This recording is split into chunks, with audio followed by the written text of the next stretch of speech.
आवाज नहीं आ रही क्या? हेलो।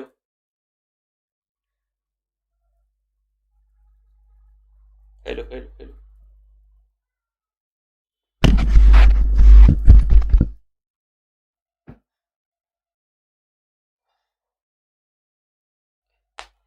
हेलो। आवाज नहीं आ रही। चलिए, तो स्टार्ट करते हैं आज के सेशन को, सेल्फ स्टडी क्लासेस का।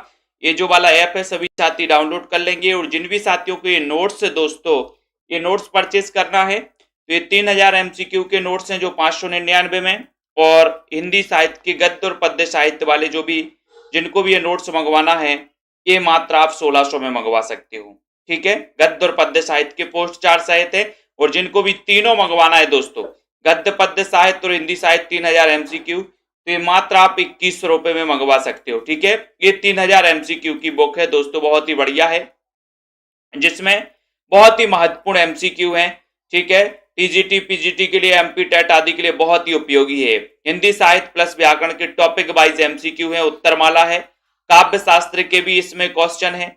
ठीक है, सो जिनको भी मंगवाना है मात्र 599 में आप अपने घर पर मंगवा सकते। ठीक है, और जिनको एडमिशन लेना है दोस्तों, अभी आप 1200 में ले सकते, ऑफर है, और ये ऑफर लास्ट एक दिन के लिए और ऑफर है। ठीक है, बाकी दोस्तों अभी ऑफर समाप्त होने वाला है, तो जिनको भी इस कोर्स में एडमिशन लेना है वो मात्र 1200 रुपए में एडमिशन ले सकते हैं। ठीक है, चलिए, जल्दी ही न्यू बैच भी स्टार्ट होगा दोस्तों, जल्दी होगा, तो जिनको लेना है अभी एडमिशन ले लें। ठीक है, आज दोस्तों हम कुछ शुरुआत से अध्ययन करने वाले हैं, कुछ महत्वपूर्ण प्रश्नों पर चर्चा करने वाले हैं। ठीक है, तो चलिए, यहां पर आपसे क्वेश्चन पूछा गया कि हिंदी साहित्य के इतिहास लेखन में विधेयवादी पद्धति का प्रयोग किसने किया है? सभी लोग बताएंगे विधेयवादी पद्धति का प्रयोग किसने किया है। फटाक से बताइएगा और वीडियो को लाइक कर दीजिए सभी साथी। हिंदी साहित्य के इतिहास लेखन में विधेयवादी पद्धति का प्रयोग किसने किया है? आज हम बिल्कुल शुरुआत से अध्ययन चालू कर रहे हैं, तो कोई भी साथी क्लासों को मिस बिल्कुल भी नहीं करेगा। ठीक है, तो यहां पर बहुत सारे लोगों ने बिल्कुल सही आंसर बताया कि सर हिंदी साहित्य के इतिहास लेखन में विधेयवादी पद्धति का प्रयोग अगर किसी ने किया है तो वो किया है रामचंद्र शुक्ल ने, रामचंद्र शुक्ल ने किया है।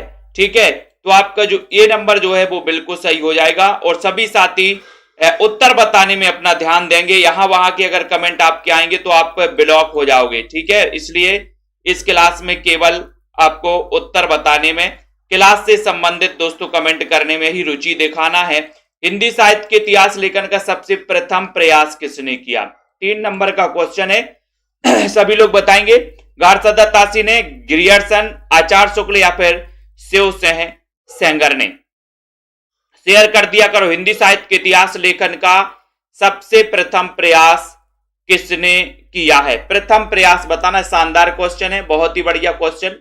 हिंदी साहित्य 3 नंबर का। रोज रात्रि 9 बजे लाइव क्लास होती है दोस्तों आप लोगों के लिए। ठीक है, इस लाइव क्लास से सभी साथियों को जरूर जुड़ना है।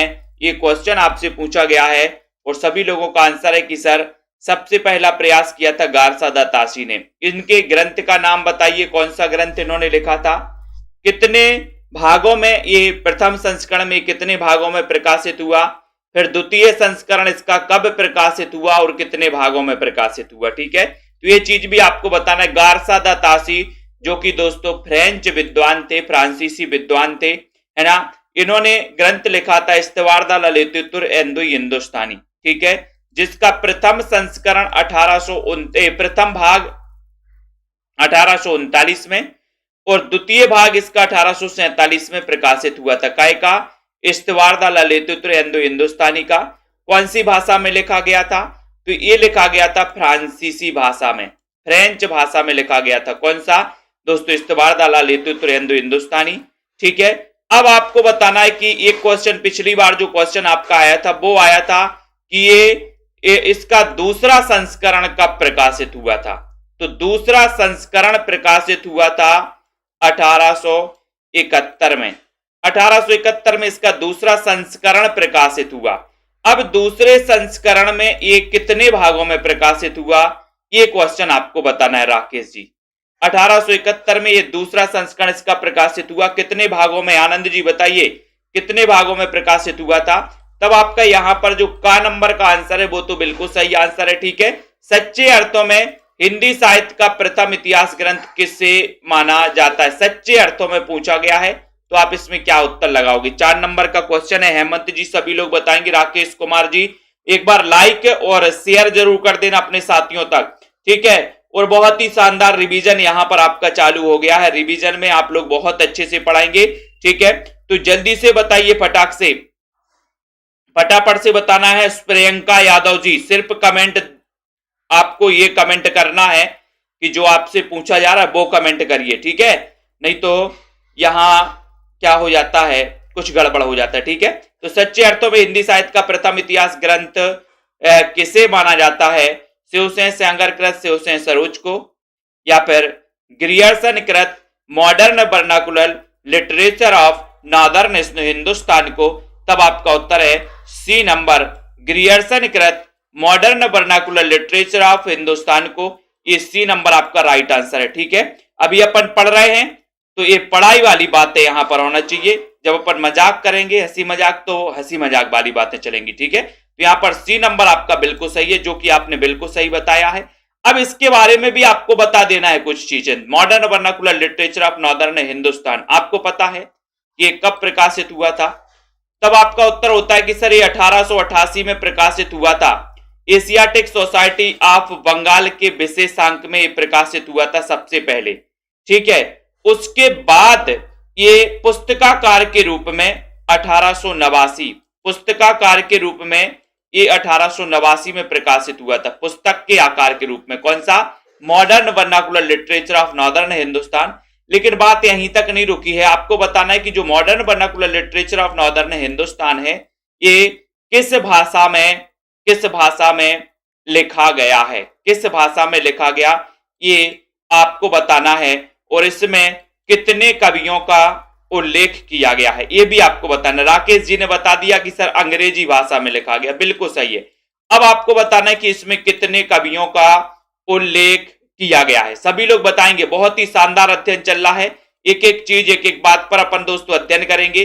5वां क्वेश्चन आपके सामने यहां पर आ रहा है, लेकिन सभी लोग बताएंगे कि modern vernacular literature of northern Hindustan में कितने कवियों का उल्लेख मिलता है? कुलदीप गुप्ता जी बताइए, चयन करिए। शानदार क्वेश्चन है और सभी लोग बता रहे हैं कि सर 952 कवियों का उल्लेख मिलता है।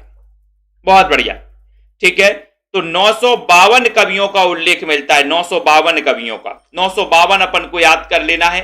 ठीक है, हिंदी भाषा में लिखित हिंदी साहित्य का प्रथम इतिहास किसने लिखा, ये पूछा गया है। अब देखते हैं कौन क्या बताता है। जायद अली जी बताइए, उत्कर्ष सिंह जी, दारसू शर्मा जी।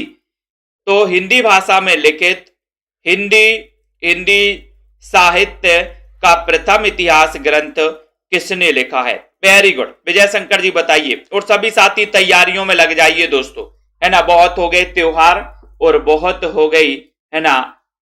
तो यहां पर 5 नंबर का क्वेश्चन है, सभी साथी बताएं, लाइक कर दें। शुरुआत से इन क्लासों को आपको जरूर अटेंड करना है, सभी साथी करेंगे। ठीक है, तो यहां पर आपको चयन करना है। शानदार क्वेश्चन है, शानदार क्वेश्चन है।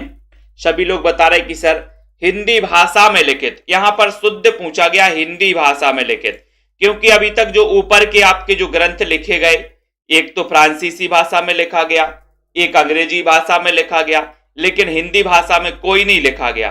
तो यहां पर पूछा गया कि हिंदी भाषा में लिखित हिंदी साहित्य का प्रथम इतिहास किसने लिखा? तो किसने लिखा?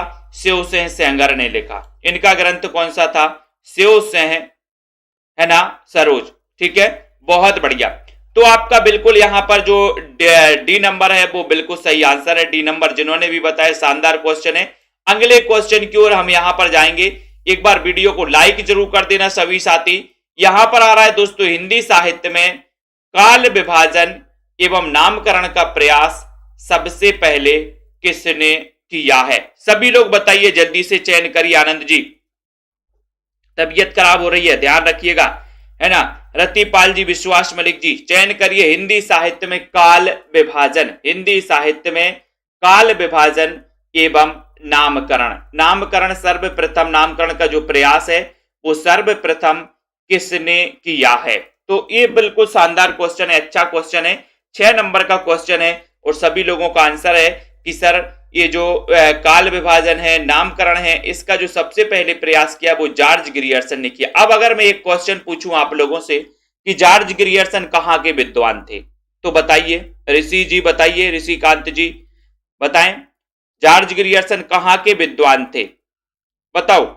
लता चतुर्वेदी जी कहां के विद्वान थे, चयन करो फटाक से और उत्तर बताओ। उसके बाद नेक्स्ट क्वेश्चन आपका है कि गारसादा तासी के इतिहास ग्रंथ का हिंदुई साहित्य का इतिहास नाम से अनुवाद किसने किया था, किसने किया था। एक और शानदार क्वेश्चन आपकी स्क्रीन पर है। सभी लोग सेल्फ स्टडी क्लासेस का ऐप डाउनलोड कर लेंगे और जिनको भी एडमिशन लेना अभी भी आप एडमिशन ले सकते हैं, मात्र 1200 में ले सकते हैं विवेक यादव जी, ठीक है। तो गारसादा तासी के ग्रंथ का अनुवाद हिंदुई साहित्य का इतिहास नाम से किसने किया है, ये आपको बताना है। और कुमुद जी ने बिल्कुल सही आंसर बताया कि सर जो जॉर्ज ग्रियर्सन थे ये आयरलैंड के विद्वान थे। कहां के थे, आयरलैंड के, ठीक है। बहुत सारे स्टूडेंट को पता नहीं था कि कहां के थे, आयरलैंड के विद्वान थे, बिल्कुल सही बताया आप लोगों ने। और यहां पर 7 नंबर का क्वेश्चन पूछा गया, सभी लोगों का आंसर है कि सर गारसादा तासी के ग्रंथ इस्तवारदाला लेतुत्र हिंदुस्तानी का जो अनुवाद किया था वो किया था किसने, लक्ष्मी सागर वार्ष्णेय ने किया था। किस नाम से किया था, तो इन्होंने हिंदुई साहित्य का इतिहास नाम से किया था। ये चीज आपको पता होनी चाहिए दोस्तों, ये क्वेश्चन भी कई बार आ चुका है। बी नंबर आपका शानदार क्वेश्चन है, ठीक है। जॉर्ज ग्रियर्सन के इतिहास ग्रंथ का अनुवाद किसने किया, जॉर्ज ग्रियर्सन के ग्रंथ यानी कि modern vernacular literature of northern Hindustan का जो अनुवाद है वो किसने किया। 8 नंबर का क्वेश्चन ये बताना है, बताइए। सभी लोग चयन करिए, वीडियो को लाइक कर दो दोस्तों, सब्सक्राइब कर लो सभी साथी चैनल को, और निरंतर इसी प्रकार से पढ़ना है, अध्ययन करना है, बिल्कुल शुरुआत से, और शानदार रिवीजन आपका यहां पर होने वाला है। एक एक चीजों को अपन पढ़ते हुए आगे चलेंगे, क्वेश्चन यहीं से बनते, आसपास से बनते हैं, है ना। तो जॉर्ज ग्रियर्सन के इतिहास ग्रंथ का अनुवाद किसने किया, ऐसा भी क्वेश्चन अगर आपसे पूछा गया तो आप क्या उत्तर लगाओगे। 8 नंबर का क्वेश्चन है जॉर्ज ग्रियर्सन, और विजय शंकर जी ने बिल्कुल शानदार आंसर बताया कि सर जॉर्ज ग्रियर्सन के इतिहास ग्रंथ का जो अनुवाद किया था वो किया था डॉक्टर किशोरी लाल गुप्त ने। ये नंबर आपका शानदार क्वेश्चन है, ये नंबर बहुत ही बढ़िया, किशोरी लाल गुप्त आपका बिल्कुल सही आंसर है। आचार्य शुक्ल का इतिहास ग्रंथ हिंदी साहित्य का इतिहास स्वतंत्र पुस्तक से पूर्व किस रूप में प्रकाशित हुआ था। 9 नंबर का क्वेश्चन है, स्वतंत्र पुस्तक के रूप में पूर्व दोस्तों किस रूप में ये प्रकाशित हुआ था। सुनीत सिंह जी बताइए, चयन करिए। पार्वती देवी जी, 9 नंबर का क्वेश्चन है, आचार्य रामचंद्र शुक्ल जी के बारे में पूछा गया, यहां पर चयन करना है, शानदार। और दोस्तों सभी साथी लाइक कर दें, अपने मित्रों को शेयर कर दें। 9 नंबर का क्वेश्चन है कि आचार्य शुक्ल का इतिहास ग्रंथ हिंदी साहित्य का इतिहास स्वतंत्र पुस्तक से पूर्व किस रूप में प्रकाशित हुआ था, किस रूप में प्रकाशित हुआ था। तो सभी लोगों का आंसर आ रहा है कि सर ये हिंदी शब्द सागर की भूमिका, हिंदी शब्द सागर की भूमिका के रूप में ये प्रकाशित हुआ था, यानी कि जो बी नंबर है वो बिल्कुल सही आंसर है, बी नंबर, ठीक है। नेक्स्ट है, आचार्य शुक्ल जी द्वारा हिंदी साहित्य का आविर्भाव कब से माना जाता है। 10 नंबर का क्वेश्चन है, प्राकृत से माना जाता है, अपभ्रंश से माना जाता है, प्राकृत की अंतिम अपभ्रंश अवस्था से, या फिर इनमें से कोई नहीं, बताइए। पवित्र तोमर जी चयन करिए, आचार्य शुक्ल जी द्वारा हिंदी साहित्य का आविर्भाव कब से माना जाता है, कब से माना जाता है, सभी को बताना है। जिन भी साथियों को हिंदी साहित्य के गद्य और पद्य साहित्य वाले नोट्स मंगवाना है वो नोट्स मंगवा सकते हैं मात्र 1600 में। जिन भी साथियों को 3000 MCQ की बुक मंगवाना है वो मात्र 599 में मंगवा सकते हो, ऑर्डर कर सकते, नीचे नंबर चल रहा है, संपर्क कर सकते हो, ठीक है। तो आचार्य शुक्ल जी द्वारा हिंदी साहित्य का आविर्भाव कब से माना गया है, ये 10 नंबर का क्वेश्चन है। और सभी लोगों का आंसर है कि सर इन्होंने प्राकृत की अंतिम अपभ्रंश अवस्था से माना है, ये सी नंबर आपका बिल्कुल सही है, बहुत बढ़िया, बिल्कुल सही आंसर। किसने अपने इतिहास में हिंदी और उर्दू कवियों को मिला दिया, किसने मिला दिया, मौलवी करीमुद्दीन ने मिला दिया। 11 नंबर का क्वेश्चन है, जॉर्ज ग्रियर्सन ने मिला दिया, हिंदी और उर्दू कवियों को मिला दिया अपने इतिहास में। यहां पर 2 क्वेश्चन और हैं आपके सामने, गारसादा तासी ने मिला दिया या फिर सेंगर ने मिला दिया। किसने मिला दिया अपने ग्रंथ में हिंदी और उर्दू के कवियों को, किसने मिला दिया। विवेक यादव जी बताइए जल्दी से। विवेक यादव जी, नया जीवन दान मिला है, बहुत बढ़िया। तो यहां पर आपका सही आंसर जा रहा है कि सर वो है कौन, गारसा दत्तासी। इन्होंने, गारसा दत्तासी ने हिंदी उर्दू कवियों को क्या कर दिया है, मिला दिया है अपने ग्रंथ में। तब आपका बिल्कुल शानदार आंसर हो जाएगा क्या, सी नंबर। सी नंबर आपका सही आंसर हो जाएगा, सी। ठीक है, सी नंबर आपका राइट है। किसने साहित्य का इतिहास ग्रंथ नहीं लिखा, 12 नंबर का क्वेश्चन है, सभी लोग बताएंगे किसने साहित्य इतिहास का ग्रंथ नहीं लिखा। 4 विकल्प आपको नीचे दिए गए हैं, पूनम सैनी जी, मोहित जी, सभी लोग बताइएगा। 12 नंबर का क्वेश्चन है, वीडियो को लाइक भी कर दीजिए और शेयर भी कर दीजिए दोस्तों। यहां पर आपसे क्वेश्चन पूछा गया कि किसने साहित्य का इतिहास ग्रंथ नहीं लिखा है। एक शानदार क्वेश्चन, बहुत ही बढ़िया क्वेश्चन पूछा गया, सभी लोग बता रहे हैं। प्रतिपाल जी बताएं। और 12 नंबर का क्वेश्चन है, सभी का आंसर है गणपति चंद्रगुप्त ने तो लिखा है, श्याम सुंदर दास ने भी लिखा है, राम कुमार वर्मा ने भी लिखा है, फिर किसने नहीं लिखा, फिर नहीं लिखा किशोरी दास ने, किशोरी दास ने नहीं लिखा।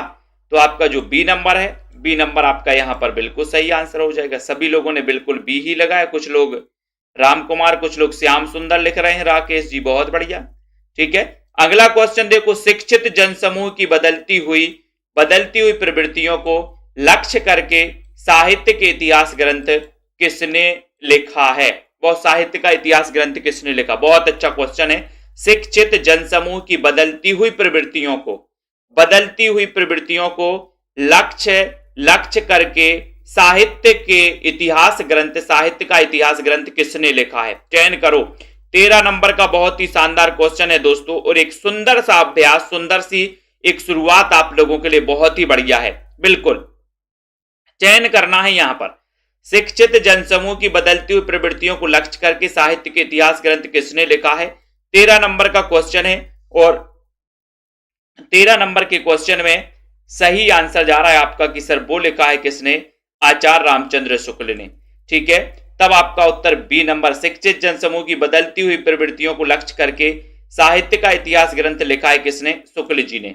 बी नंबर, बहुत ही बढ़िया शानदार क्वेश्चन। शुक्ल जी ने किस ग्रंथ को बड़ा भारी कवि वृत्त संग्रह कहा है। 14 नंबर का क्वेश्चन है। ये क्वेश्चन दोस्तों आपके पिछले एग्जाम यानी कि टीजीटी में इसी प्रकार का एक क्वेश्चन आपके लिए आया था, है ना, ऐसा कुछ कहा गया था।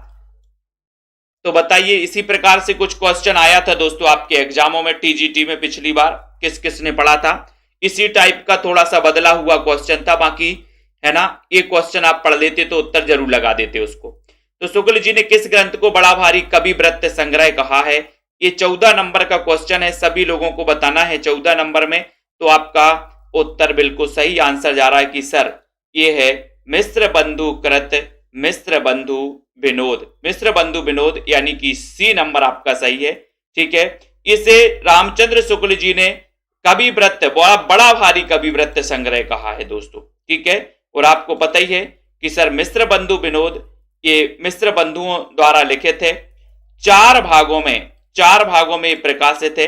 प्रथम 3 भाग इसके 1913 में प्रकाशित हुए थे, और चौथा भाग इसका 1934 में प्रकाशित हुआ था। किसका, मिश्र बंधु विनोद का। ठीक है, इसके पहले मिश्र बंधुओं ने एक ग्रंथ लिखा था हिंदी नवरत्न लिखा था 1910 में। हिंदी नवरत्न किसने, मिश्र बंधु द्वारा लिखा गया एक ग्रंथ था, जो कि कई बार पूछा भी गया है। ठीक है, तो यहां पर आपका सी नंबर बिल्कुल शानदार क्वेश्चन है। बाबू श्याम सुंदर दास ने कौन सा ग्रंथ लिखा, चयन करिए। बाबू श्याम सुंदर दास ने कौन सा ग्रंथ लिखा है, हिंदी कोविद रत्नमाला, हिंदी शब्दानुशासन, कविता कौमुदी, या फिर हिंदी कोविदमाला। तो मैंने कई बार आपको ट्रिक भी बताई है, सुनैना वर्मा जी, रजनी बाला जी, बताइए जल्दी से, फटाक से बताइए। आराधना सिंह जी, सुनीता जी, लाइक करिए दोस्तों। जिनको एडमिशन लेना है, लास्ट आपके 1 दिन बाकी है ऑफर के लिए, उसके बाद ऑफर समाप्त हो जाएगा। आप लोग बाद में मत बोलना कि सर ऑफर चालू कर दो फिर से, तो अभी आपके लिए बहुत ही बढ़िया समय है। जिनको नोट्स मंगवाना, नोट्स भी मंगवा सकते हो। बाबू श्याम सुंदर दास ने जो ग्रंथ लिखा था, उस ग्रंथ का नाम था, क्या नाम था, 15 नंबर के क्वेश्चन में सभी का आंसर है हिंदी कोविद रत्नमाला, क्योंकि रतन की जो माला है वो सुंदर होगी। रतन की माला कैसी होगी? सुंदर होगी, सुंदर। रतन की माला सुंदर होगी, ठीक है। तो ये सुंदर अपन को याद कर लेना, बाबू श्याम सुंदर दास। ये नंबर आपका बिल्कुल सही है। I sketch of Hindi literature, ये किसने लिखा? I sketch of Hindi literature, sketch किसका बनाना है? हरप्रीत कौर जी बताइए, Ansh ji, Janvi ji, Rohini ji, Sheela Gupta ji. I sketch of Hindi literature, I sketch of Hindi literature ये किसने लिखा है? किसने लिखा है? शानदार क्वेश्चन है। I sketch of Hindi literature 16 number के प्रश्न में आपको चयन करना है, वीडियो को लाइक करना है, शेयर करना है। सभी साथी बताएंगे आई स्केच ऑफ हिंदी लिटरेचर। और आपने शानदार क्वेश्चन बताया कि सर ये एडमिन, एडमिन का क्या बनाना? एडमिन तो सभी लोग जानते हैं, है ना, जो ग्रुप का मैनेजमेंट करता है वो एडमिन है ना। तो एडमिन या एडमिन, एडमिन का क्या बनाना है अपन को? बोले स्केच बनाना, स्केच। तो यहां पर स्केच और स्केच बनाना एडमिन का। तो पादरी एडमिन ग्रीव्स द्वारा लिखा गया ये ग्रंथ है। बी नंबर आपका शानदार क्वेश्चन है। यहां पर आधुनिक हिंदी साहित्य का इतिहास किसने लिखा? आधुनिक हिंदी साहित्य का इतिहास 17 नंबर का क्वेश्चन है। वीडियो को लाइक जरूर कर देना दोस्तों। तो यहां पर 17 नंबर का क्वेश्चन, और सभी लोग बता रहे हैं, देखते हैं क्या होता है उत्तर। आधुनिक हिंदी साहित्य का इतिहास, इतिहास किसने लिखा? आधुनिक हिंदी साहित्य का इतिहास किसने लिखा है? किसने लिखा है? देवव्रत जी। 17 नंबर का क्वेश्चन है और बताइए। और राइट आंसर जा रहा है कि सर इंद्रनाथ मदान ने लिखा है। आधुनिक, आधुनिक अपन को याद रख लेना। बोले सर आधुनिक इंद्र, आधुनिक इंद्र चल रहा है आजकल, आधुनिक इंद्र।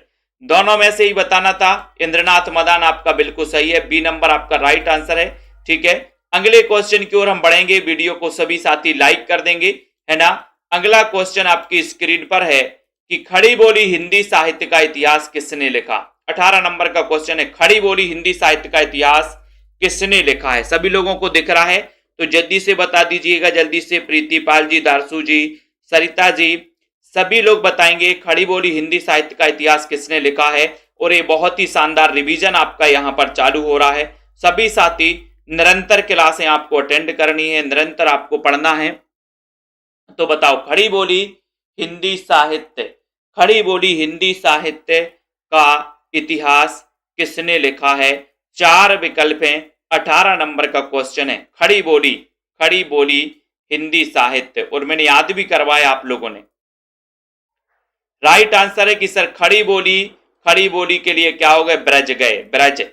तो ब्रजलाल दास खड़ी बोली के लिए ब्रज गए, ब्रज। तो ब्रजलाल दास यानी कि इन्होंने खड़ी बोली हिंदी साहित्य का इतिहास लिखा। ये नंबर आपका शानदार क्वेश्चन है, ठीक है। हिंदी साहित्य का इतिहास दर्शन इस ग्रंथ के रचनाकार कौन है? इतिहास दर्शन कैसे करोगे? हिंदी साहित्य के इतिहास दर्शन कबीर सिंह जी। निरंतर क्लासें अटेंड करिएगा सभी साथी। 19 नंबर का क्वेश्चन है, 19 नंबर में हिंदी साहित्य का इतिहास दर्शन, इसके लेखक कौन है? वीडियो को लाइक करना है दोस्तों। और ये रोज निरंतर रात्रि 9 बजे क्लास चलेगी, ठीक है। और इसके बाद एक क्लास आएगी टिर्की गुरु सुमित जैन यूट्यूब चैनल पर, है ना। तो वो सभी साथी देखेंगे। कितने पे आएगी? 9:45 पे आएगी, 9:45 पे आएगी वो क्लास, है ना। टिर्की गुरु सुमित जैन वाले चैनल पर आएगी। तो यहाँ पर जो क्वेश्चन आपसे पूछा गया उसका उत्तर आपको बताना है। 19 नंबर के क्वेश्चन में वो सभी का आंसर है कि सर नलिन बिलोचन शर्मा। लोचन हम इतिहास के दर्शन कैसे करेंगे? बोले सर दर्शन तो हम लोचन से करेंगे, लोचन मतलब आंख, है ना। तो नलिन बिलोचन शर्मा द्वारा लिखित ये ग्रंथ है। कौन सी पुस्तक आचार्य हजारी प्रसाद द्विवेदी की नहीं है? 20 नंबर का क्वेश्चन है, सभी बताएंगे जल्दी से।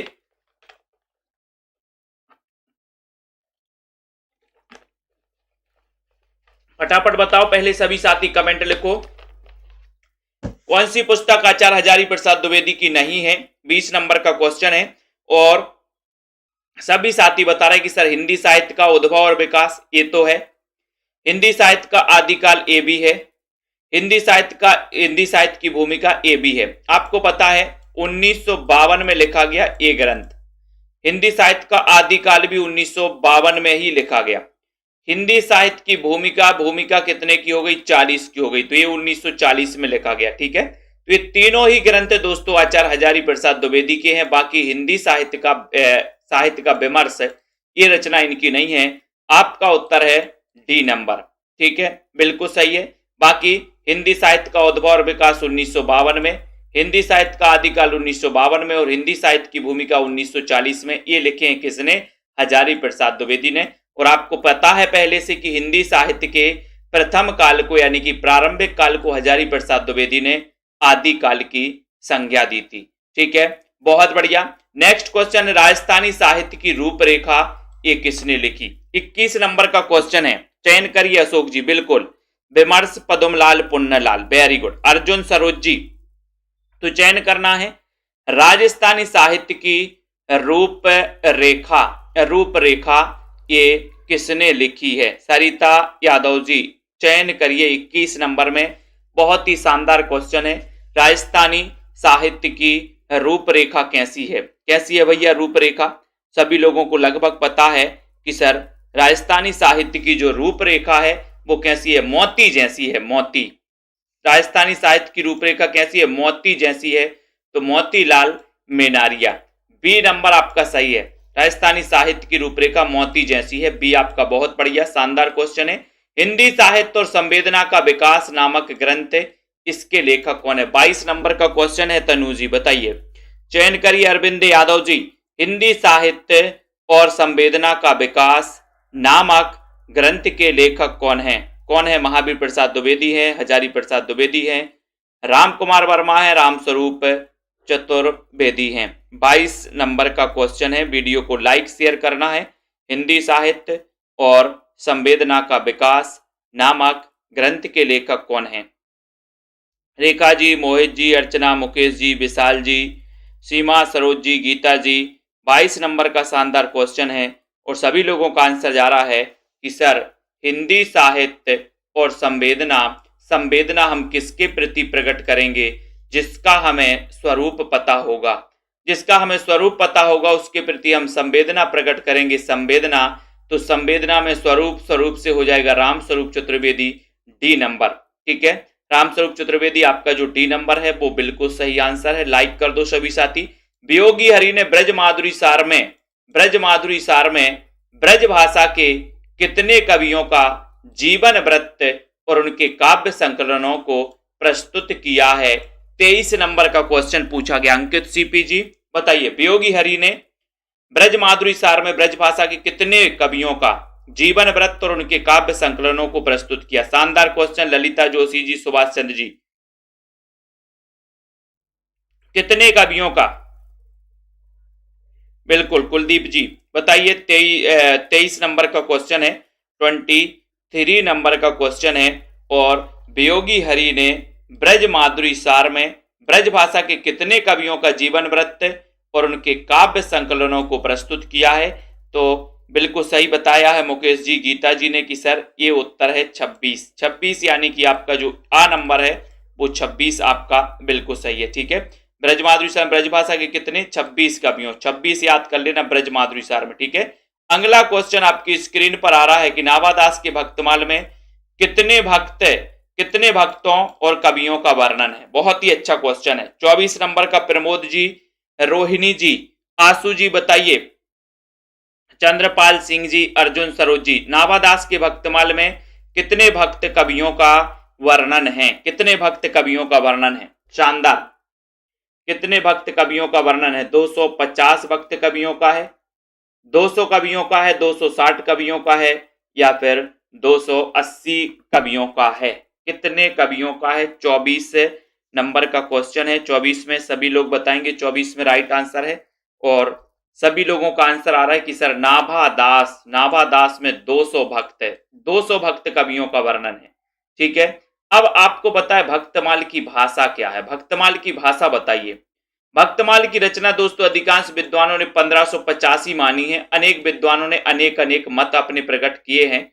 ठीक है, लेकिन आपको पता है भक्तमाल जो है इसकी भाषा क्या है? आपको पता है नाभादास जो थे ये राम भक्त कवि थे और इनके गुरु का नाम था दोस्तों अग्रदास। अग्रदास जी की एक रचना थी, कौन सी? ध्यान मंजरी या फिर राम ध्यान मंजरी, राम ध्यान मंजरी। ठीक है, तो ये राम ध्यान मंजरी पिछली बार पीजीटी में एक क्वेश्चन आया था कि राम ध्यान मंजरी की रचनाकार कौन है।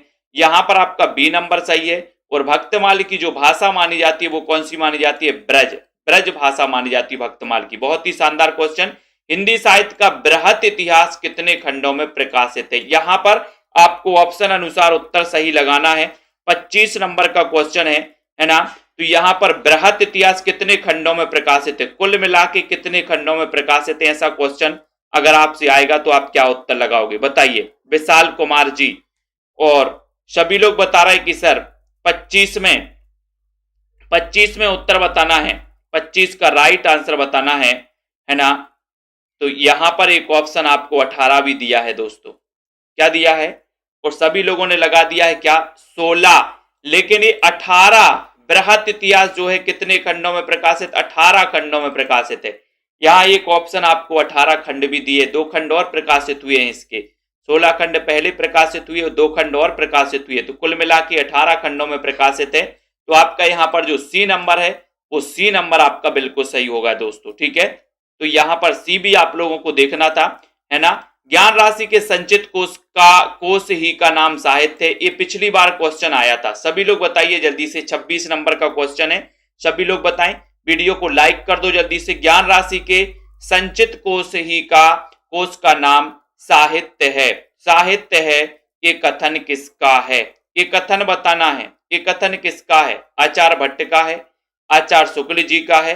ये बताइए जल्दी से, चयन करिए, चयन करो फटाक से। ज्ञान राशि के संचित कोश का नाम साहित्य है, ये किसने कहा है? ये किसने कहा है? शुक्ल जी ने, महावीर प्रसाद द्विवेदी ने, या फिर इनमें से कोई नहीं?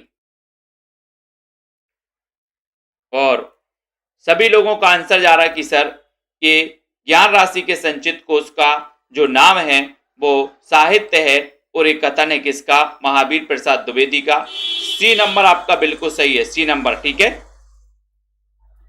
ठीक है। और एक क्वेश्चन टीजीटी में आया था पिछली बार, टीजीटी में आया था, ज्ञान राशि के संचित कोश का नाम, है ना। तो यहां पर सी नंबर, बहुत ही बढ़िया क्वेश्चन। नेक्स्ट, हिंदी साहित्य का विमर्श, हिंदी साहित्य का विमर्श। इस पुस्तक के ये जो क्वेश्चन आपको पढ़ाए जा रहे हैं दोस्तों, बहुत ही इंपॉर्टेंट क्वेश्चन आपको पढ़ाए जा रहे हैं। तो बिल्कुल भी इन चीजों को नकारना नहीं, इन चीजों को बहुत ही बढ़िया तरीके से अभ्यास आपको करना है। ठीक है, तो हिंदी साहित्य का विमर्श नाम से आपको बताना है। अगर आपको ऑप्शन में 18 या 16 अगर ऑप्शन में मिलता, 18 ना मिलता, तो आपको 16 सही लगाना है। ठीक है, वहां पर खंडों में बृहत इतिहास, ठीक है, क्योंकि वो 18 खंडों में प्रस्तावित माना जाता है दोस्तों। तो हिंदी साहित्य का विमर्श नामक ग्रंथ के रचनाकार कौन है? तो विमर्श करने को मिला है। बोले सर हिंदी साहित्य पर विमर्श करने को मिला है, कैसे मिला? बोले बड़े पुण्य से मिला है, बड़े पुण्य से हमें हिंदी साहित्य का विमर्श करने को मिला है, हिंदी साहित्य पर विमर्श करने को मिला है। पदुमलाल पुन्नालाल बख्शी, यानी कि आपका बी नंबर। आदिकाल को आदिकाल नाम किसने दिया है? आदिकाल को आदिकाल नाम किसने दिया है? शानदार क्वेश्चन। तो ये तो लगभग सभी लोगों को पता है, आदिकाल को आदिकाल नाम किसने दिया है, ये बताना है। हाँ बिल्कुल, तो यहां पर चयन करना है। बताइए, 28 नंबर का क्वेश्चन है। 28 नंबर में आदिकाल को आदिकाल नाम किसने दिया है? किसने दिया है? शानदार क्वेश्चन है और सभी लोगों को लगभग पता है कि सर आदिकाल को आदिकाल नाम दिया है किसने? हजारी प्रसाद द्विवेदी ने। डी नंबर आपका शानदार है, डी नंबर, बहुत बढ़िया। नेक्स्ट है, आदिकाल को वीर गाथा काल किसने कहा? ऐसे क्वेश्चन भी इनमें से भी आते हैं दोस्तों, सरल हैं लेकिन आते हैं। ठीक है, तब आपको इस प्रकार से प्रैक्टिस जरूर करना है। ठीक है, तो आदिकाल को वीर गाथा काल नाम किसने दिया? और ऐसे कितने साथी हैं जिन्होंने अभी तक सेल्फ स्टडी क्लासेस का ऐप डाउनलोड नहीं किया है? रामचंद्र शुक्ल, धीरेन्द्र वर्मा, महावीर प्रसाद द्विवेदी या फिर मोहन अवस्थी? तो आपको पता है, बोले सर रामचंद्र तो क्या थे? वीर थे, वीर गाथा काल। ये नंबर आपका बिल्कुल सही है। ठीक है, आदिकाल को सिद्ध सामंत युग किसने कहा है? 30 नंबर का क्वेश्चन है। 30 नंबर के क्वेश्चन में अनिल तिवारी जी बताइए जल्दी से, चयन करिए और दोस्तों यहाँ पर अगर आपको हिंदी साहित्य का गद्य साहित्य, पद्य साहित्य तो 3000 MCQ, तीनों दोस्तों जो नोट्स हैं अपने घर पर मंगवाना है तो 2100 रुपए में आप मंगवा सकते हैं, तीनों पोस्ट चार्ज सहित 2100 में, ठीक है। आदिकाल को सिद्ध सामंत युग किसने कहा? 30 नंबर का क्वेश्चन, तब आपका उत्तर है कि सर राहुल सांकृत्यायन ने कहा। सिद्ध है ना, क्योंकि राहुल तो बोले सिद्ध पुरुष हैं, सिद्ध पुरुष कौन है? राहुल, ठीक है, वेरी गुड, बहुत बढ़िया। नेक्स्ट क्वेश्चन यहां पर दोस्तों अभी तक जो आपने पढ़ा है जितने भी है, पिछली बार यहां से लगभग जितना आपने 30 क्वेश्चन पढ़े हैं अभी तक, और पिछली बार यहां से 2 से 3 प्रश्न पूछे जा चुके हैं पिछली बार के एग्जाम में, मात्र आपने 30 क्वेश्चन पढ़े हैं। डॉक्टर धीरेन्द्र वर्मा ने आदिकाल को क्या कहा है? बताओ। धीरेन्द्र वर्मा ने बताना, अरविंद जी, रोहिणी जी। अपभ्रंश काल, बीज वपन काल, आरंभिक काल या फिर उद्भव काल, बताइए। रोहिणी जी, ऋषिकांत जी, सभी लोग बताइए। धीरेन्द्र वर्मा ने आदिकाल को क्या कहा है? 31 नंबर का शानदार क्वेश्चन है, 31 नंबर का क्वेश्चन है और 31 में सभी लोग बताएंगे धीरेन्द्र वर्मा ने आदिकाल को क्या नाम दिया है, और सभी का उत्तर है कि सर अपभ्रंश को धीरे से गोली मारो, है ना। तो अपभ्रंश काल कहा है किसने? धीरेन्द्र वर्मा और गुलेरी जी ने। अपन ने पढ़ा था अपभ्रंश को धीरे से गोली मारो, तो धीरेन्द्र वर्मा ने कहा कि अपभ्रंश काल। ए नंबर शानदार क्वेश्चन है, ट्रिक भी पढ़ी थी। गणपति चंद्रगुप्त ने आदिकाल को क्या नाम दिया? बहुत अच्छा क्वेश्चन है, कई लोग तो यहां कंफ्यूज होते हैं दोस्तों, एक क्वेश्चन पूछा भी जाता है और यहां कंफ्यूजन भी बहुत होता है साथियों को। तो गणपति चंद्रगुप्त ने आदिकाल को क्या कहा है? आरंभिक काल, प्रारंभिक काल, चारण काल या फिर आधार काल? आधार काल। क्या कहा है? ऋषिकांत जी, सभी लोग बताएं। MP टेट वाले साथी भी जुड़े रहे। आचार्य सुशील जी, गणपति चंद्रगुप्त ने आदिकाल को क्या कहा? तब आपका बहुत अच्छा क्वेश्चन है कि सर देखो कई लोग बी बता रहे हैं, प्रारंभिक काल, कई लोग बता रहे आरंभिक काल, है ना। तो आपका उत्तर है, कई लोग आरंभिक काल बता रहे हैं और कई लोग प्रारंभिक काल बता रहे हैं, लेकिन आपका सही उत्तर है प्रारंभिक काल। क्या है उत्तर? प्रारंभिक काल। गणपति चंद्रगुप्त ने आदिकाल को कहा है प्रारंभिक काल, मिश्र बंधुओं ने कहा है क्या? आरंभिक काल, ठीक है। तो यहां पर आपका उत्तर बी नंबर बिल्कुल सही है, राइस है। आदिकाल को बीज वपन काल नाम किसने दिया? 33 नंबर का क्वेश्चन है, बताइए।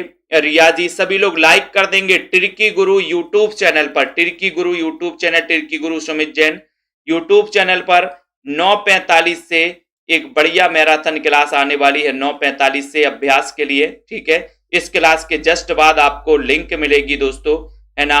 तो यहां पर आदिकाल को बीज वपन काल नाम किसने दिया है? 33 नंबर का क्वेश्चन है और 33 नंबर का क्वेश्चन है कि सर बीज तो किसने बोए हैं? अहिंसा के बीज बोए हैं महावीर ने। तो महावीर प्रसाद द्विवेदी बीज की बात करेंगे, बीज वपन काल, यानी कि ये नंबर जो है वो बिल्कुल सही आंसर है। आदिकाल को संधि काल और चारण काल नाम किसने दिया? आदिकाल को संधि काल और चारण काल बताना है सुनीत जी, रोहिणी जी, ठीक है। जिनको एडमिशन लेना है 1200 में 12 महीने का लिए आप एडमिशन ले सकते हैं दोस्तों, ठीक है। निरंतर अध्ययन के लिए हिंदी साहित्य को बहुत ही बढ़िया तरीके से आप पढ़ सकते हो, है ना। शिल्पा जी, बिल्कुल मैं लाइव ही हूं, लाइव चल रही है ये क्लास, ठीक है।